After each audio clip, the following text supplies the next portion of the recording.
Hello, everybody. Welcome back to the Game House. One of the things in gaming that I don't think we pay much attention to until much later in the process of playing a game is sound. And for gamers, sound is like smell in real life to me. The sounds of a game, the sound of the music as it crescendos up as you're on this awesome quest, or more specifically, the voices of the characters that you come to love. I know personally that the voice of Batman from my youth, the guy who was the voice of Batman in the animated series, Kevin Conroy. That guy's voice is etched in my very soul. That when I think of Batman, every Batman movie that I ever watch, I think of Kevin Conroy's voice. So whether it's Ben Affleck playing Batman, or even Michael Keaton, and I know he was before the animated series, but even Michael Keaton now, whenever I think of Batman, I hear Kevin Conroy. And it's just the same as when you drive by when you're driving down the road and you drive by a really good bakery, it's early in the morning, and there's just that smell of donuts and bread and sugar, and it just permeates your brain. Even more close to home is the smell of coffee. Everybody that I know, when that first waft of coffee washes over their soul, the world seems so much better. And so I thought it would be really interesting to talk to somebody that I admire and I love and I follow on Twitch, who is in voice work. She is as far as I'm concerned, the voice of Twitch. She is Real Amanda. She is with me today. She does fabulous notifications for one of my favorite streamers, General Chaos. Go ahead and introduce yourself a little bit to everybody. Go ahead. Well, hello everybody. My name is Amanda. You may know me on Twitch and Twitter as Real Amanda. I do voice alerts for a lot of streamers on Twitch, General Chaos Live being one of my favorites, certainly. And I do voice work for game mods and English dubs of foreign games, and so you may have heard my voice around town a little bit. You may have. So what was the one event? What's the one thing in your life that happened to you? And what's that one thing that made you decide, I want to be in voice work? Because everybody has their thing. Everybody has moments in their life that just burn themselves into our brains, where it just grabs us in that moment and we decide that's who we want to be. So what was your one thing? Well, very early on, when I was starting on Twitch, I remember I jumped into somebody's game and I was not even affiliated yet, which if you're not on Twitch, being affiliated means that you have hit a benchmark to be able to start making money and doing it, as a job, basically. So I hadn't even been affiliated yet, and I had jumped on, I just woke up early in the morning. An Australian streamer was playing a game called Sea of Thieves, and they needed a high-level mission, and I said, I can jump in and drop it for you. So I jumped in, and I was chatting with them on Discord, and I think that I did some funny voice, just, to be funny.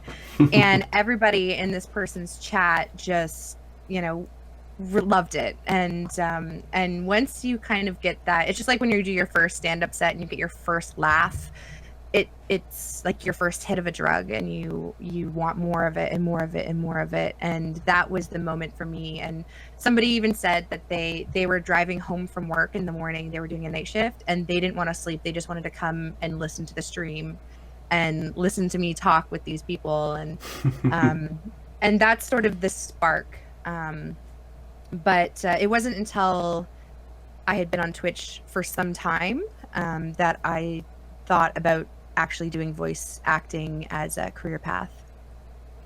Okay, so you had your moment of inspiration, you started, and so then you started to develop yourself on Twitch, and then you realized that voice work can be a thing.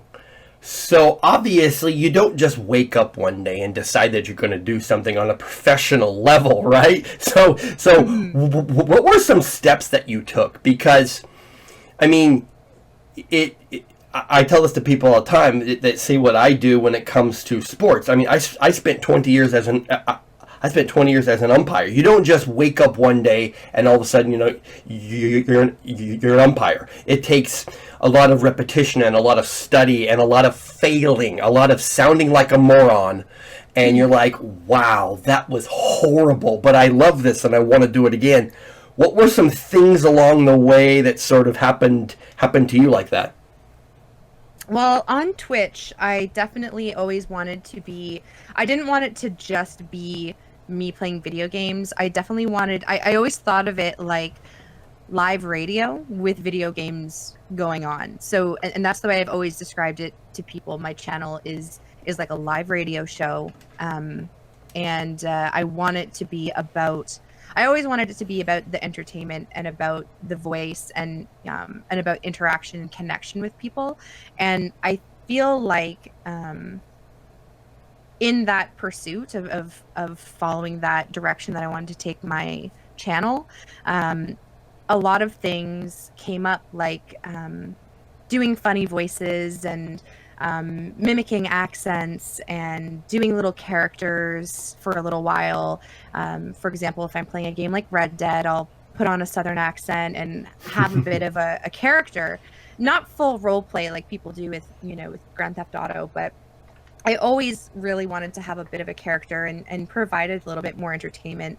And I think that as time went on, I realized how much fun I was having with that. And when I would play really story-based games and interact with NPCs and see the story, I would start paying a lot more attention to the voice actors and actresses, and it just started to become something that was a really natural, organic direction for me to go in. That's okay. So that's interesting because you're talking about accents. I remember watching a clip from the Conan O'Brien show once, and there was this actress. Her name is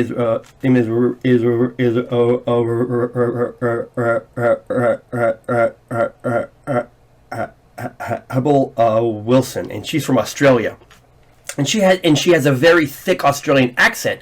However, she has a little trick for herself to switch from her Australian accent to her English speaking accent to talk like people from North America. And so and she actually did it on the show, and I watched. She kind of reaches up and tugs her right ear once, and she flips back and forth between talking like an Aussie and talking like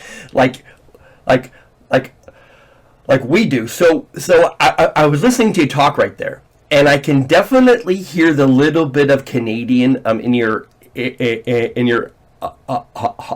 boot, and so I can hear that. So what are some little tricks that you do so that you sound like you're a girl from Georgia versus a girl from Toronto? Well, there's a couple elements to that. So one thing is that my accent has definitely become more neutral over time. I grew up in a small town in rural Ontario, outside of Toronto, that has a much stronger accent. And when I was a teenager, I was pretty traveled. I went on exchange, and I always went to these classes in the city, and my parents always wanted me to kind of get out and travel a lot. So just over time and just through being educated outside of that town from high school onward, my accent sort of naturally mellowed. The abouts and the outs and stuff, there's no getting rid of it. A really strong indicator that people miss if they're not Canadian is like car, bar, far, stuff like that. Like it's very, and those are the things that are really of all the things, those are the hardest to kind of train out of you. And so I've just kind of given up unless I'm trying to be, sound really neutral. But my trick for American voices, especially if it's something that I have trouble with, is I'll ask an American friend to say, to jump in a Discord call with me and say a word that I'm having trouble with a couple times, and then I'll just mimic them again and again and again. Mm-hmm. And eventually I'll kind of get the mouth shape right, and I'll figure it out.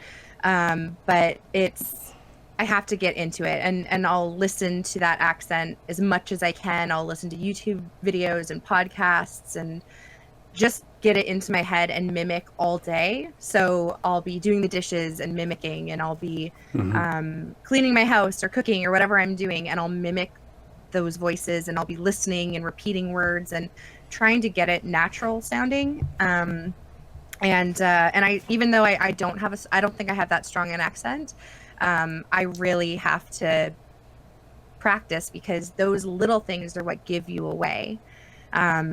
And I do that with whenever I have to do an accent. So, and I try not to do too many accented things, because I don't want to do a disservice to, those natural accents, but I will do them. And that's how I do it. I just listen and listen and listen. And I talk all day, repeating every word of the podcast and all the sentences.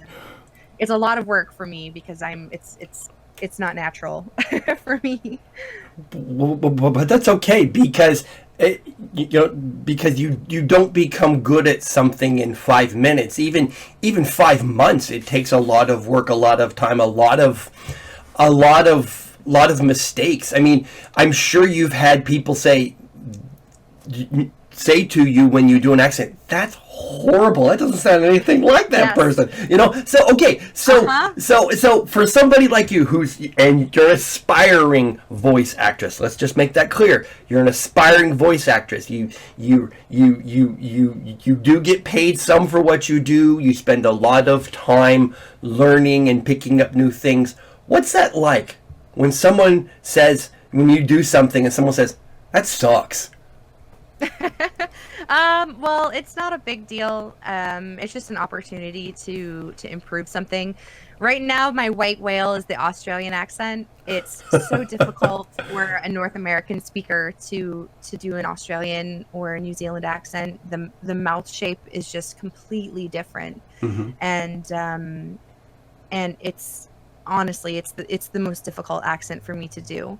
And I would never audition for anything that required me to do an Australian accent right now, because it would just be such a disservice.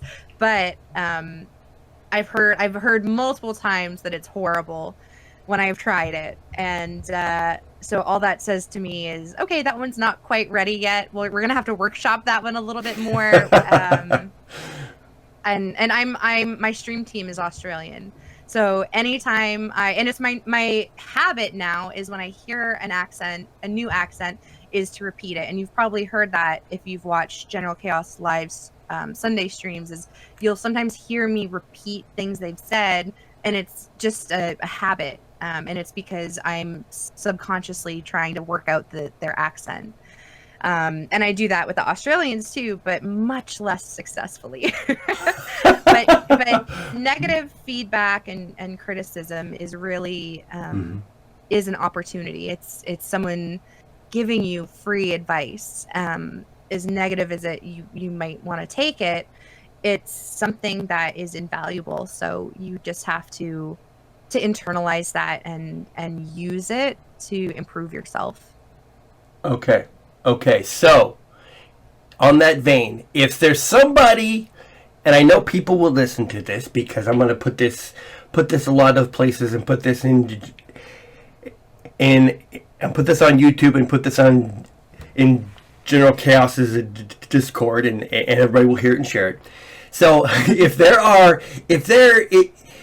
someone came up to you and said, "Amanda, I really love your voice. I want to be like you someday," what are 3 things that you could tell somebody who wants to be in this space? Okay. So to start, it's there's a really big, especially if you're doing character work as opposed to just a narration or an alert or something.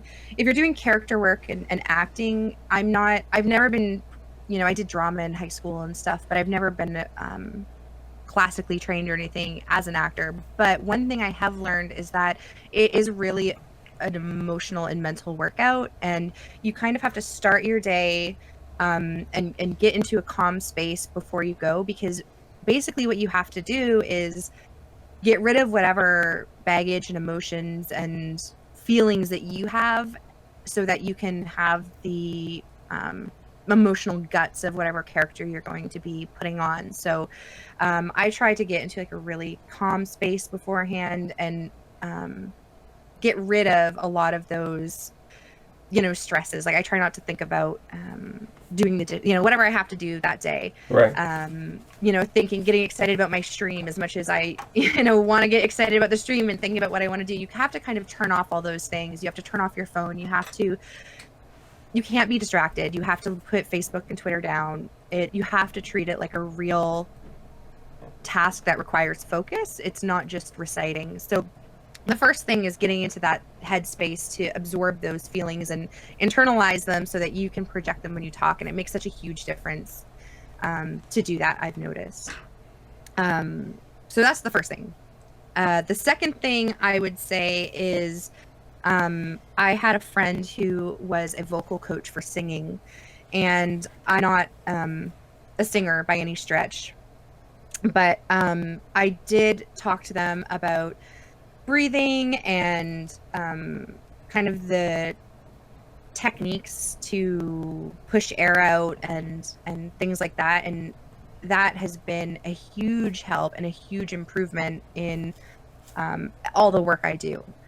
And so I would recommend someone even just look up a YouTube video on singing technique and breathing technique and things like that, because it's really easy. It's free to look up how to do it, and it makes a huge difference in what you're doing. And then the last thing that I would recommend, the third thing, is that you don't just hold still. So firstly, when I'm recording character work, I always am standing. I'm always standing up. I'm never sitting in my chair. And part of that is because of breathing and projecting my voice. And then the other side of that is whatever that character is doing, I try to have a little bit of that physicality. So if it's a character that's in a fight, which for video games, a lot of times there's a fight going on and I'm, yelling or screaming or swinging an axe or something like that, I do try and physically act that out. And it makes a big difference as well to have that, because if you're just sitting in a chair and you're like, oh no, an orc is attacking me, it's not going to have the same punch as if you're standing and you're moving and you're doing physical dodges and you're it makes a big difference. And I think that is something that you're going to feel so silly, so it's hard to do, Right. But you just have to do it. And my husband has walked into my office not realizing that I'm recording, and he says I look insane, but at the same time it produces a lot more of an immersive result for the user. So that's really important. So those are the three things I would say. Very nice. So the first time you heard your own voice recorded, what did you think? Oh, that's such a good question. I couldn't tell you the first time that I heard my own voice recorded. I think in grade 8, so I'd have been about 13 years old. Mm-hmm. We did a play, and it was we decided to do the X-Files. We did a play based on the X-Files, and I was Scully, of course. Of course. And and I had a recorded, when she does autopsies. I don't know if anyone's seen the X-Files. She's a medical doctor, and she does all the alien autopsies or creature autopsies, and she has a little recorder, and she'll record, liver, whatever pounds, and she just has a record. So I had to record that. And then Mulder finds it later and plays it. So I recorded all that, and then I heard it on stage, and I don't have, that's probably the first time that I heard my own voice, but I don't really remember thinking that I had a bad voice or thinking it was weird. And I know a lot of people hate the sound of their own voice, but honestly, I never have. I don't necessarily get what everybody else is getting, but at the same time, I've never disliked my own voice. I never have any memories of saying, oh, I hate the sound of my own voice. See, that's, for me, that's interesting, because the way that I think I sound, and then when I listen to myself, like on my Twitter broadcasts or on these, I sound different, and I'm trying to think, why is my perception of my own voice different? Then I'm like, oh, it's reverberating off the inside of my head, so of course it sounds different. But because I don't have that, because other ears don't have the resonance that I have with my voice, what I think I sound like and what I actually sound like are two different things. And I always go back to my classes in high school, because I was also in drama, and how the director would try to get us to do something to be really over the top with it and push really hard, because when you push super hard with an emotion, it reaches a threshold where then people understand it. Because when you think that you're being dramatic and powerful and strong, someone's like, I don't feel it. So what are some tricks that you have when you're doing those voice acting things to get to that emotional threshold of communicating the strength and the power, or being really soft and somebody just died and you're sad, and how do you that range right there, how do you get there? Well, I will say that the latter, that kind of quiet emotion, is a lot more difficult to communicate. And that is something that I think anybody who's acting is going to have to find a technique that works for them. And there's tons of different, schools of acting out there. And for me, the only thing that I can do is to truly get to that emotional space. And I'm someone who wears my emotions on my sleeve. I don't have a huge filter.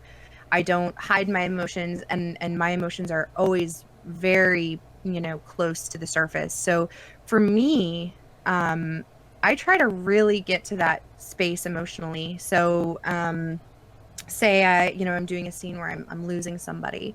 I really think, and I think of a time that, I've felt that emotion, and I just, sit there and meditate on how that felt, and try and remember, where I was and what the sounds were and what the smells were, and was I cold? Was I warm? Had I eaten? And I just try and like return to that place and bring all those feelings back. So if you hear me doing a character work and you hear emotion in my voice, it's not acting, it's real. And that's the way I've done it. Now, again, I haven't been classically trained with acting, so I'm sure there are other schools of thought on how to do that, but that's what I do.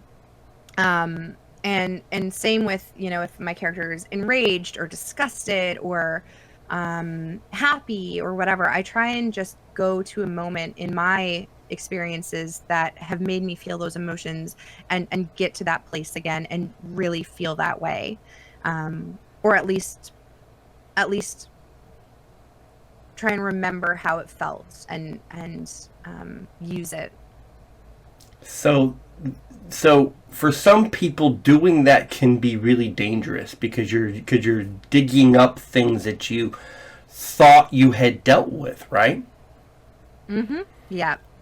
It is really, like I said, for me, voice acting can be incredibly like an emotional workout.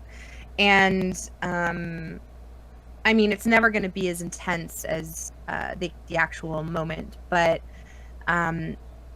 you know, and to be honest, it's normally like a tenth of the original emotion, but at the same time, you do get enough of that feeling to be able to project it in your voice and feel a bit the way that you felt before. So that is really dangerous, and I think that a lot of actors and entertainers struggle with that for that reason. You know, whether they're painters or actors or songwriters, they have to get to a place of emotion in order to share it and express it.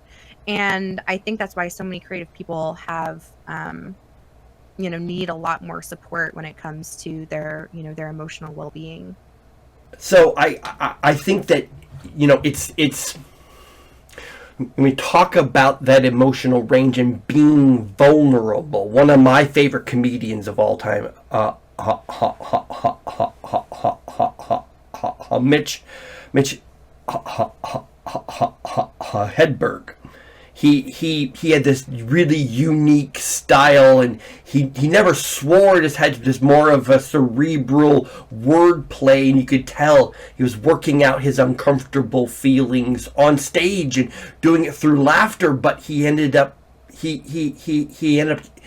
killing himself because of depression. And there's that running narrative of, you have the stand-up comedian who makes others laugh, but they're always depressed. And being a creative person, being an actor, being an entertainer, it's very taxing. It's very emotionally draining.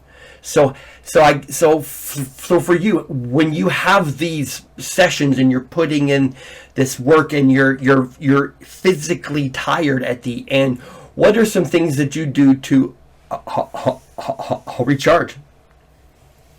Well, firstly, I definitely go to therapy, and encourage everybody, whether you feel that you need it or not, should, you know, find some type of supportive third-party outlet. I know, you know, some places it's expensive, but, you know, there's all sorts of different support outlets there for people if they want it. And I recommend that anybody, not just creative people, seek that out. But I also end up using creative things as an outlet as well. So I, you know, I knit and I color and I paint and do things like that by myself, just to work things out. I definitely listen to a lot of music. I find that music is a great way to work through some of your feelings. However, when I'm doing voice work and acting, I'm going into it sort of knowing what is going to happen. Mm-hmm. And I go into it knowing, okay, after this, I'm going to need to veg out with, you know, a coloring book, or I'm going to need to go for a walk, or I'm going to need to cook dinner and zone out a little bit. And I kind of go into it knowing. And so you have an advantage going into it, knowing what's going to happen and knowing how you're going to feel. And I think that is really important. You need to just kind of be on firm ground before you go into something like that. But I mean, therapy is necessary for me, for creative people, for everybody. Some type of, even if it's like a social worker or something like that, that is just there to work out whatever you're going through, whether it's like a clinical issue or not. It's I think invaluable.